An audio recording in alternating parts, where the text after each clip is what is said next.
Hey guys, what's up? It's the Culture Detective here, and today I'm going to be doing another album review on the new Jack White album, Fear of the Dawn. So Jack White, formerly one half of the White Stripes, singer, songwriter, guitarist, rock person, rock musical artists, founder of Third Man Records, Jack White, he's back with a new album. And Jack White's solo discography is actually quite interesting because in the 2010s we have albums like Blunderbuss and Lazaretto, which show some potential but never really got anywhere because it's just kind of basic and average. And then all of a sudden in 2019, or I think it was 2018, or was it 2019? I forgot. I think it was 2018. He suddenly decided to completely throw away his style, throw away his genre, just completely change, not completely change, but completely upgrade his style into something really wacky with the album Boarding House Reach, where he experiments with some really noisy distortion, crazy sounds, some unconventional songwriting, resulting in one of the most shocking and surprising rock releases of the late 2010s. And now we have Fear of the Dawn, where I feel like Jack White's exploding creativity is being contained a little bit more in a more cohesive and coherent album format. But because of that, it doesn't shock and pop as much as Boarding House Reach, but I still think that Jack White continues to make really interesting rock music. And I really appreciate it when artists start off their career really strong and then they go into a bit of a nosedive, a bit of a downhill, and in order to rise back up again, he reinvents himself. And I really appreciate that. So the album starts off with some of the most wacky songs that Jack White has ever written and made. Take Me Back, the album opener, is a really direct, straightforward, raw album opener with squealing synths, super heavy guitars, hard-hitting drums. While I'm not a huge fan of the vocal melodies, I still think instrumentally it is absolutely whack, and it is really entertaining and fun. Same goes for the title track. It's super noisy and wacky, very creative. I love the wild guitars with the heavy distortion. The whole track just really stands out from the rest of not only Jack White's songs, but also from the rest of his contemporary in the world of rock music. Then we have the White Raven, where the guitars are ultra distorted. It's borderline noise.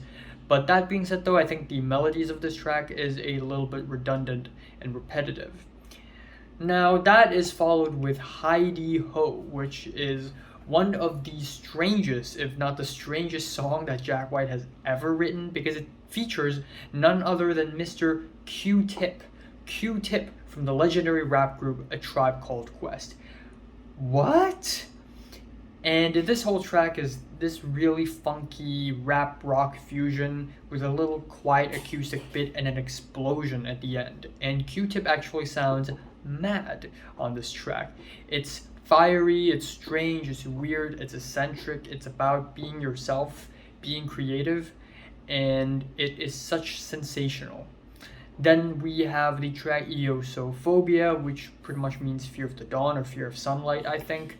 And it's kind of a reggae fusion psych rock track that is very instrumentally led with the chugging guitars and the uncontrolled drums. I think it's okay.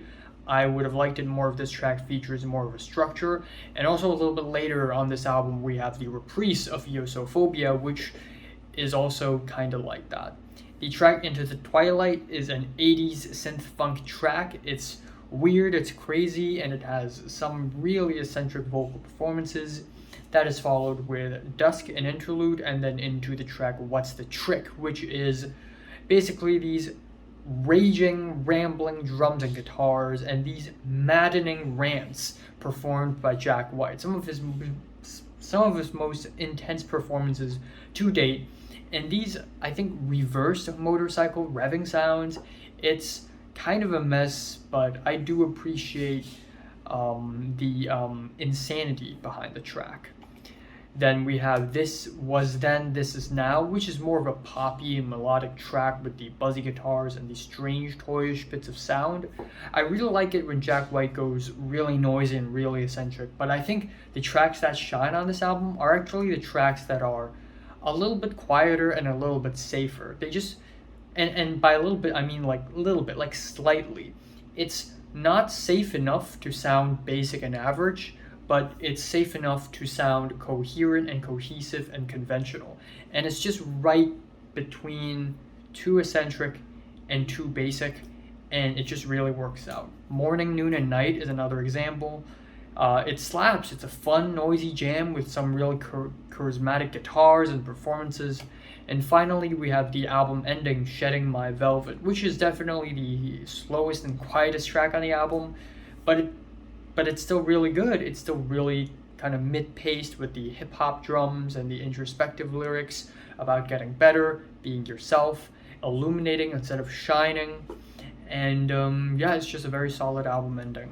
So yeah, overall, this is a damn good album. Jack White, I'm so happy for him. I'm really happy that he's really reinventing himself with a new sound, with a new style, and sticking onto it. I was really worried that Boarding House Reach is just going to be like a one-hit wonder. Like, he just pops off, and then he just forgets about it. But apparently not. He keeps going, and that is awesome. My favorite track here is probably This Was Then, This Is Now, or Morning, Noon, and Night. And my least favorite is probably The White Raven. I'm giving Jack White's Fear of the Dawn a 7 out of 10. So, have you listened to the latest Jack White album? From 1 to 10, which is rated, like, and subscribe if you want more. And thanks for watching.